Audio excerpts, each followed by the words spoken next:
இன்றைக்கான தேவனுடைய வார்த்தை தாயும் சகோதரர்களும். லூக்கா 8ஆம் அதிகாரம் 21ஆம் வசனம் சொல்லுது, அதற்கு அவர், தேவனுடைய வசனத்தை கேட்டு அதன்படி செய்கிறவர்களே எனக்கு தாயும் எனக்கு சகோதரருமாய் இருக்கிறார்கள் என்றார். அதாவது தேவனை சுற்றி அநேகர் இருக்கும் பொழுது தேவனுடைய தாயும் சகோதரர்களும் வருகின்றார்கள்.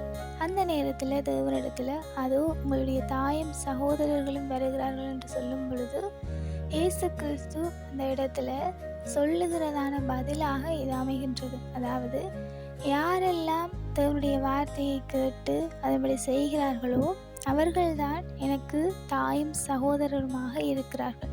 இதில் தெளிவாக சொல்லப்பட்டிருக்கு, தேவனுடைய வசனத்தை கேட்கிறவர்கள் அல்ல, தேவனுடைய வசனத்தை கேட்டு அதன்படி செய்கிறவர்கள்தான் இயேசப்பாவுக்கு தாயும் சகோதரருமாக இருக்கிறார்கள்.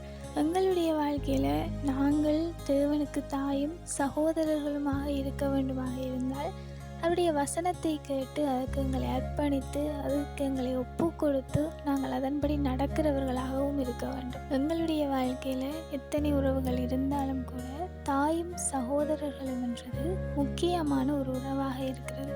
தேவனோடு அப்படிப்பட்ட ஒரு உறவு எங்களுக்கு இருக்க வேண்டுமாக இருந்தால் நாங்கள் அவருடைய வசனத்தை கேட்டு அதன்படி நடக்கிறவர்களாக இருக்க வேண்டும். தேவன் அவருடைய வசனத்திற்கு அவ்வளவாய் முக்கியத்துவம் கொடுத்திருக்கிறார்.